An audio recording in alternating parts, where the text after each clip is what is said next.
I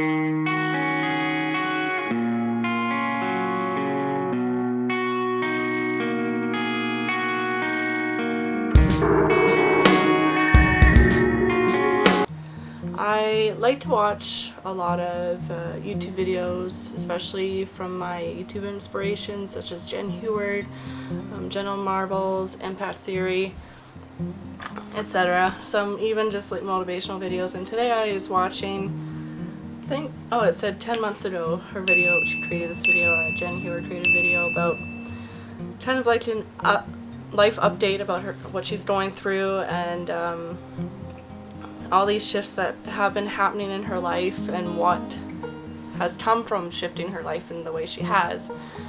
So I just want to give you all an update. I know a lot of you who are watching my video might not even know me at all yet, and I made a Q&A videos, 2 of them, and that's sort of like to get to know me sort of thing. So if you want to watch those before watching this, it's totally cool. If not, you'll get to know me pretty quick. I'm very open, honest, and I'm not afraid to be vulnerable.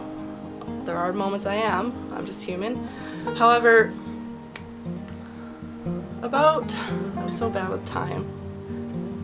So let's just say it's like about 2 years ago, I went through a breakup, and I'd been with this person for almost 6 years, 5.5 years, and it was like the best thing we could have done for each other. However, it was really scary, and having to let go of that person, and having not even like the person itself, but let go of that comfortability and that stability, and knowing that I have someone to support me when I have those off days, or those days where I don't feel like doing things, or those days I feel sad or depressed, or we have all those bad days, and it's always nice when you have someone to wake up to hug you and to remind you that everything's gonna be okay. So that was one of the hardest things, was having to learn to rely on myself and to trust myself again. And before then, I don't even remember the last time I actually did rely on myself. I don't think I ever did. I had been in relationship after relationship and after relationship before this long-term relationship I had been in.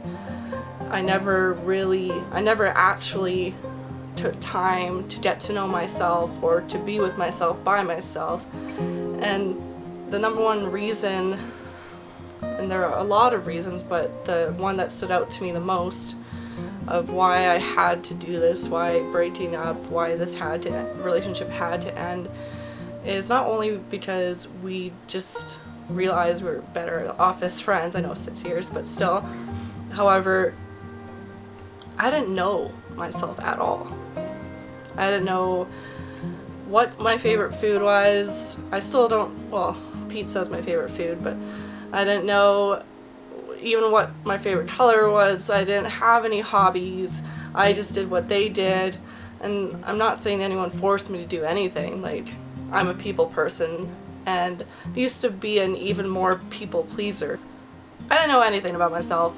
I didn't know my likes, dislikes, loves, hates, and I had to. I just felt this, all of a sudden I felt this overwhelming desire and need even to figure out who I am. And I know I will never get to like the top level where I know everything, or I'll know fully who I am, but I now have a firm grasp of the person I desire to be, the person I am today, and what I like, what I don't like. And it took me a couple years to get here. However, that was one of the biggest reasons why that relationship had to end, is I didn't know who I was, where I was going, what my purpose was. I was just going through day to day, and I just was not happy. I don't really feel like, I feel like that was one of the biggest reasons why that relationship suffered even at all, because when someone doesn't know who they are, I don't know, it just makes it harder. And yeah, so I went through a major shift 2 years ago, and that was that decision to figure out who I am and to stay single. I actually consciously made that decision to remain single for minimum a year, and then after that year, maybe open my heart up again, see where I'm at, you know, see where it goes. And I was good. I was single for a year. It was hard because I do desire to have that person in my life and to live that life with them and to travel the world and to grow with that person. And there was those distractions that would pop up and whatnot. However, I'm happy to say that I remained strong and I kept going. And I became aware of so many things, so many things I didn't know about myself, like the fact that I am an emotional person and that there's nothing wrong with that. That was a real major awareness I came upon. Like, I already knew I was emotional. However, for almost 10 years of my life, I believed what people told me, that being emotional is bad. And there is a version of it that is not healthy for your body. However, I've been able to, I don't like the word control, but I'm going to use it anyway for lack of a better one. I've been able to learn how to control my behaviors and my emotions to a point where I'm not resisting them. I still feel the sadness or happiness or struggles or disappointment. I feel all those feelings. However, I do not. I've learned to become an observer of those feelings instead of someone who's playing part in them. It's really, I'm having a hard time explaining it right now. I'm hoping in the near future I'll be able to express it better. However, I hope you understand what I'm getting at is to learn how to just feel what you're feeling. Never resist it, because that will just suppress it. And I like to use the example of sweeping stuff under the rug, and then one day you get a new puppy and that puppy is playing around and knocks the rug over and you're faced with all this dirt again.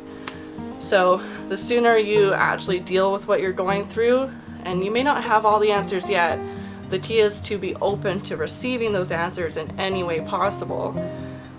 You'll receive those answers, the ones that you may not have wanted, but it'll happen. And that is how you let go of it. Not by resisting it, not by suppressing it, not by saying, you know what, f*** off, or whatever. Trust me, I have done that for 17 years of my life. I'm 26 now. I've done that since my grandfather passed away when I was 9. And now I'm dealing with it, which has been really hard.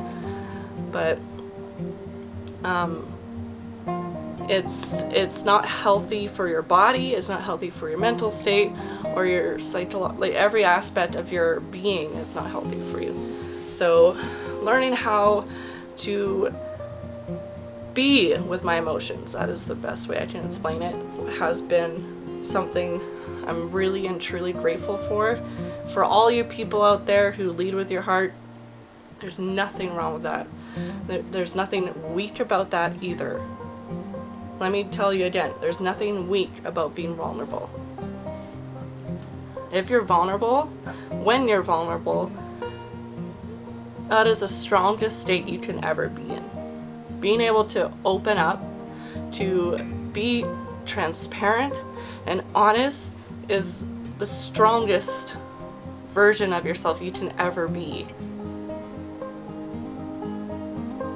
And that, I know I've said that's the biggest reason or whatever, but that, like I'm telling you, I've learned a lot about myself, and coming to terms with accepting that and coming to the realization that there's nothing wrong, but there's everything right with being vulnerable, honest, transparent, and true to yourself all the freaking time.